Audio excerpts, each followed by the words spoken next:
welcome to Property Quorum.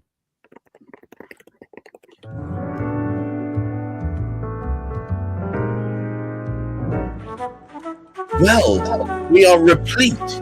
We have today, of course, the usual stalwarts of Property Quorum: Juliet Babula of Channel Cook, Chris Gilston of Root Home, Hamish McClay of Search Convey, and we are joined by Wendy Gibson of the First Time Buyers Club.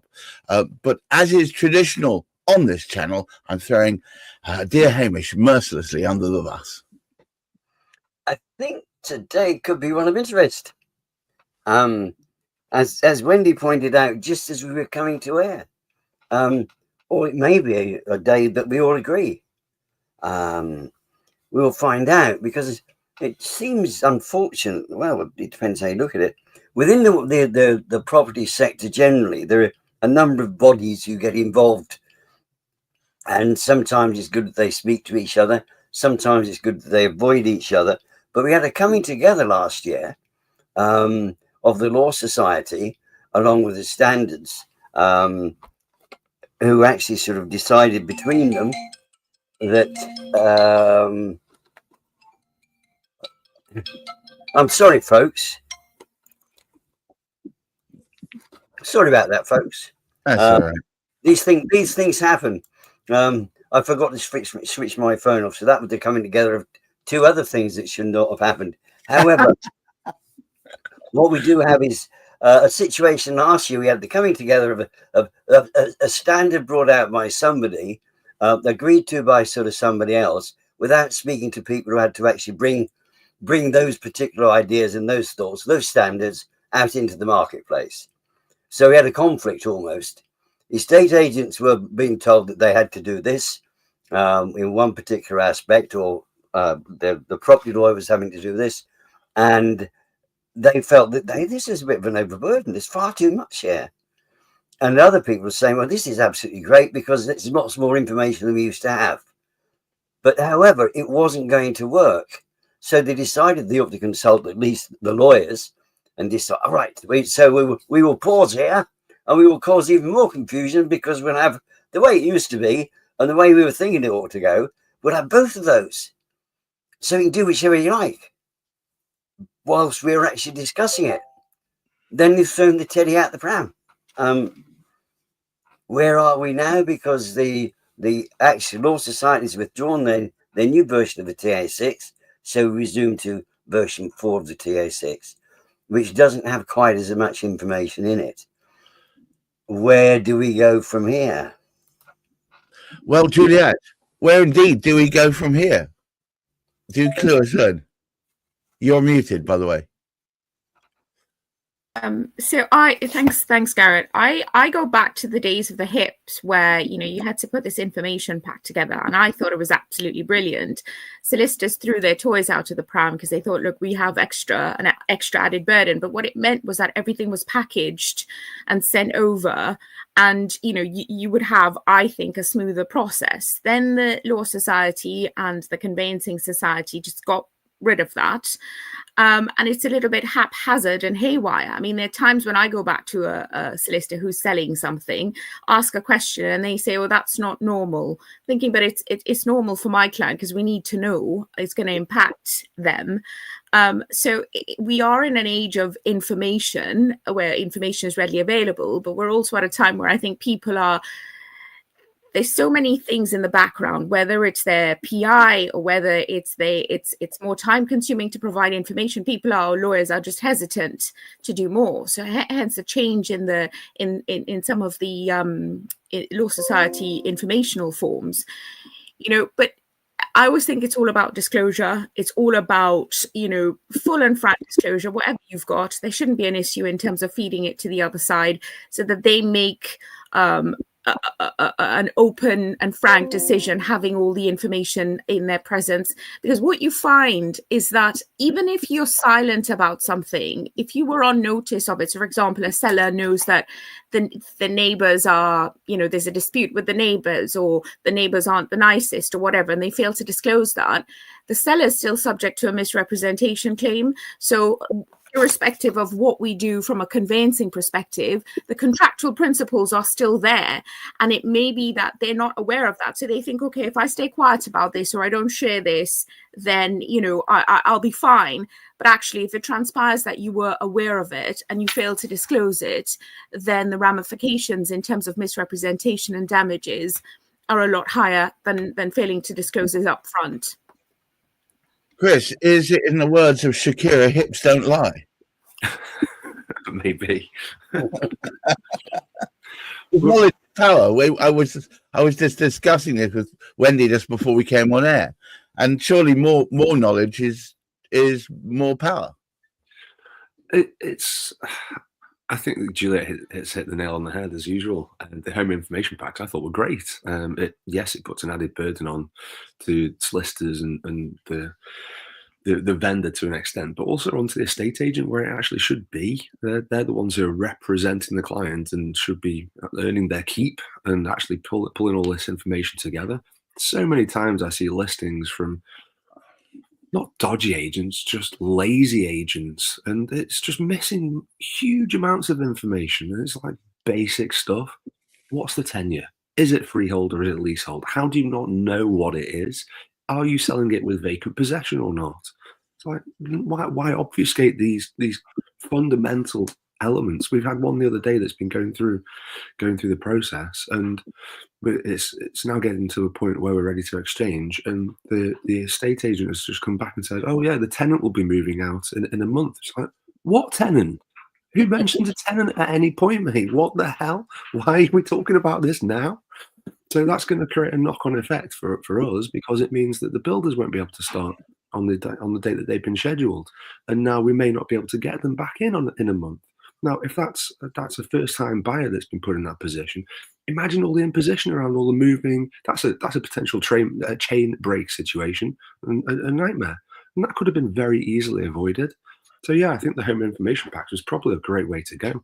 And then the law society forms that I see sent out, quite often they're sent out. Normally, what happens is the estate agent is not particularly great, doesn't fully advise the vendor of what needs to happen. At some point, they will get a solicitor instructed, but they won't be instructed until they've got a potential sale.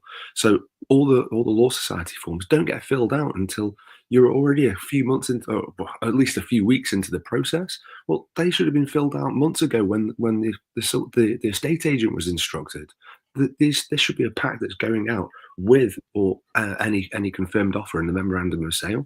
We shouldn't be waiting weeks and weeks and weeks for this material information that is needed for the transaction to actually proceed. So it causes massive delays not knowing these core bits of information. Wow. Yeah, I think you may be onto something. Wendy, in the words of Led Zeppelin, is this yet more communication breakdown? I certainly think so. And again, I think we've got a bit of consensus here that all of us loved the concept of the home information packs.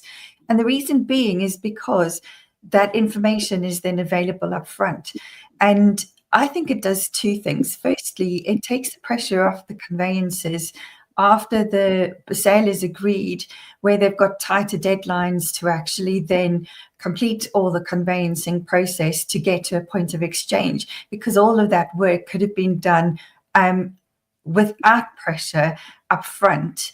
And it also then shows it shows commitment from the seller's point of view, that they actually are legitimately looking to sell. They're not just putting their homes on the market just to see what the outcome is. So it removes a bit of time wastage within the system. From first-time buyers' point of view as well, the number of times I've had first-time buyers come to me frustrated about the fact that they are looking at a property where a previous sale has fallen through, and in their own due diligence are then finding out the real reason why the previous sale fell through. And it's just such an enormous amount of time wastage and effort wastage for so many people, and cost, because how many times does a surveyor have to go out and survey the same property if a sale has fallen through 2 or 3 times? It's just a lot of spinning around in circles and not a lot of productivity. Wow. So, Hamish, at the expense of shoehorning yet another dodgy song title in, is it a lot of the time is because they don't ask the right questions and they wait for it, still haven't found what they're looking for? I didn't realise you were out there, darling. Oh, it's all right. That unfortunately, there's mayhem this morning, and I don't know where it's coming from. I'm getting heckled by your front doorbell. No, it's members of the family coming from all directions at me. There Good can't be Lord. directions left, but I'm Okay, sure we'll resolve this one shortly. No problem. But that was Alexa trying to speak to me. But the thing, she's shut down now. Oh, All this Alexa, shut down. technology, eh? The thing is, it's the sort of thing you like to pull the plugs out, but I don't know which the plugs are. No, everybody knows my sort of control of technology. Right, I've lost my train of thought. Well, I asked you whether or not it's just for lack of asking the right questions and finding out the right information up front. We between us like to feel that we are working with other professionals in terms of the work that we do. And wouldn't it be a grand world if that were the case? And sadly, it's not the case. Many of us are concerned about the buyer and the seller. And I do recollect, and I don't know which of the three. It was either Juliet, it was either Wendy, or it was our other great friend Zara, who said to me that one of the important things about property transactions is the amount of emotion which is transferred into buying it. I mean, Chris has sort of touched upon this, the amount of frustration he has in helping people to sort of move forward. But this is the point that when so many people actually, they've got all their emotions sort of thrown into what's happening, there's families involved in some instances, there's the construction matters that sort of Chris has contained, and then all of a sudden there's something falls out of the woodwork and it's gone wrong. The tiny termite found some wood that is thought it tasted good, and that's why Auntie May fell through the bedroom floor today type touch. But it's finding something in the midst of all of this that was undesirable, which should have been there in the first place. And if we could rely on people to actually put that forward, there are people willing to buy properties that are in need of some kind of improvement. They're quite happy to buy them knowing that, and then buying them for the right sort of reasons because of what they can do with them. And unfortunately, until we get that balance right, the home information packs did seem to make a lot of difference to a lot of people. And I think now with the technology, that particular idea is still going to be more effective. It's going to work very, very effectively. And it will be quite interesting because we'll have some words next week with an experienced estate agent, to see what his feelings are. Because I remember him saying, hey, look, you tell me what to put in there and I'll put it in there. He doesn't mind what the guidance is. He'll put it there. If somebody says, thou shalt put this, he'll put it there. And he would go to town on doing that. But I think it's not so much asking the right questions. There is a process. But the more what we call material or important information that there is actually, so that first time buyer can make the decision, so that investor can make the decision, so that family can expand into a larger property because that's what they want to do, or they want to downsize. There's so many different things, and it all matters of the professionals involved in doing it at the moment, and it puts a big onus on them. And I think it puts a big onus on who is buying into the system now. Buyer beware again becomes all the more important, and it would be helpful if there was some guidance, so there was at least something in the whole transaction that was consistent that everyone could rely on. I've got a nice broadside here coming in from Zara Olibukas, alumni of the show. Estate agents still don't have a clue. She's not holding back. There is a very technical legal information they cannot cope with that people need to know about. FTBs, first time buyers, are being bamboozled into buying, that's a good word, into buying flats without any warnings, and people don't want to pay to rectify legal defects, as some of it can be extremely costly.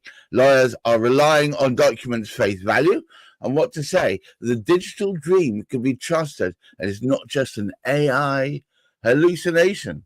Oh, God, on that basis, I'm going to go straight to Chris. Chris, are we hallucinating? Is this just a very bad dream and some dodgy cheese that I ate just before bedtime? I think that's a different podcast, Gareth. Yeah. The nature of reality. Anyway, different one. The nature of reality. But seriously, on a serious note, Zara postulates that there's maybe intentional, maybe unintentional misrepresentation, which is causing people like Julia to be pulling out her beautifully coiffed hair because people are not giving the right information at the right time. I'm going to go back to the home information packs. I think it should be a prerequisite. It would be very useful. In theory, all that information is there, and the vendors are the best place to pull that information together. And there's a value add. There's a value add proposal or an upsell proposal in place for estate agents or some sort of third party agent to actually help vendors prepare that information. And it should be an offering. And I appreciate that it's complex pulling together all of that information, and the vendors, by the time they get to it, they're in a bit of a can't be arsed mode. It's like, I've got my sale now, what do they need all that information for? So it kind of does need reframing. We use Juliet for loads of our work, and I suspect that Juliet can get transactions done where there's no lender involved within about a week or two. She's that quick at and that good at what she does.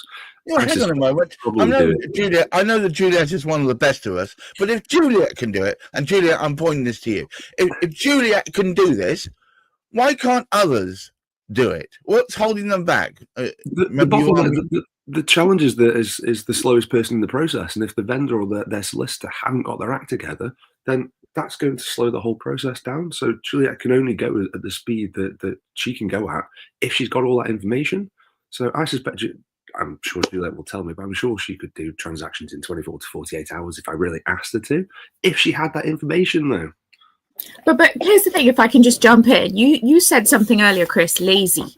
And that's what I find. Here you've got an estate agent who's getting a commission and they're not working for it. It's just about, just showing a property or have it on their books and not really working for it. I'm really passionate about what I do. And in terms of service delivery, if Chris gives me an assignment, I take that very seriously. It's not about, I know Chris and he's just going to give me work. I actually take the service delivery very seriously and what I provide seriously. And a lot of estate agents, I don't know what the qualification actually is to become an estate agent. So in terms of what Zara is saying and people being bamboozled, etc., estate agents should be held to accountability in terms of the information that's available, because they're viewing or showing people these properties day in, day out. They must be aware of certain things. They must have certain information on their books, but they wash their hands of it and then they put it all in the solicitor's pocket. So the solicitor's PI is the one that underwrites all of it, which is not fair, because if we're all stakeholders in this process,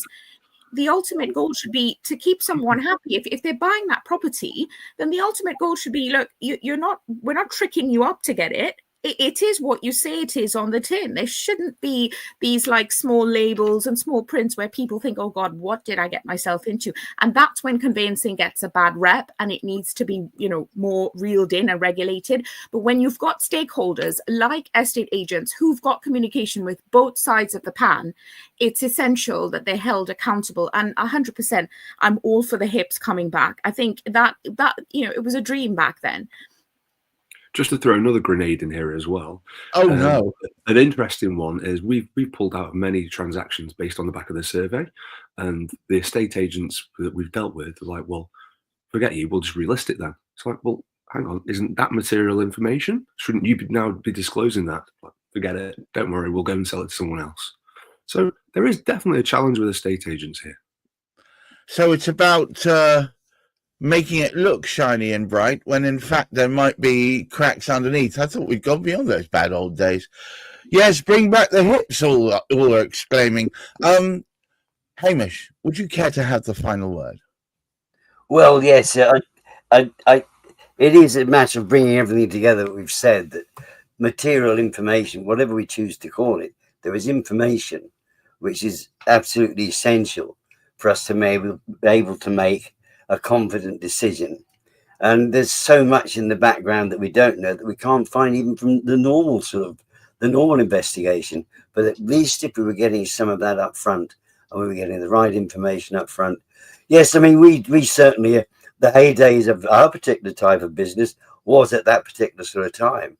And it did demonstrate, and it did actually create, and this is a strange thing, at that time when home information packs were brought in, it accelerated the process whereby the search information could be extracted from the councils.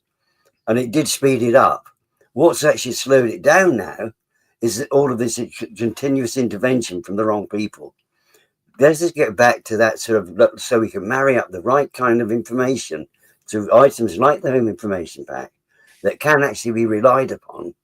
And then the first time buyers are going to benefit. As we well know, as we've spoken to Wendy about on numerous occasions, they make such a difference to the way all the property industries were. But it does mean people get on and getting that, getting those new homes ready that Chris is very much involved with, and the information's there for Juliet to be able to sort of process it at the right time, at an appropriate time, instead of having to wait all the time.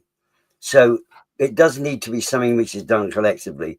And we have some fabulous estate agents out there. However, we do not have, if you like, an overall picture, which is a pretty one. We're not all bluebell woods everywhere. I wish that we were. I just wanted to say and put my 2 pence worth in. Tomorrow's show of Cloudy Matters is going to be a humdinger. I cannot wait for that one. But Property Quorum is our flagship, and I do hope that all of you watching out there will reshare this out so that more people can see this, and hopefully, and to quote someone I can't remember, standards will bloody rise. It seems irritating to me that Juliet, as we all know, is brilliant at what she does, but she's only as fast as her slowest a contributor, if you will. And the fact is, and this is another bang the drum, we've all banged this drum before, get the right people around you, you'll achieve greatness. I think that's probably an allegory for life. Thank you so much for all of you amazing contributors. Juliet Babulel of Gunner Cook, Wendy Gibson of the First Time Buyers Club, Chris Gilson of Root Home, and of course our Lord and Master Hamish McClare of Search Convey, and all of you out there. Do you know what? If we find the right people to work with, we don't have to make the job easier. Until next time, please keep your feet on the ground, keep reaching for the stars, and for goodness sake, look after that mental health. Bye-bye now.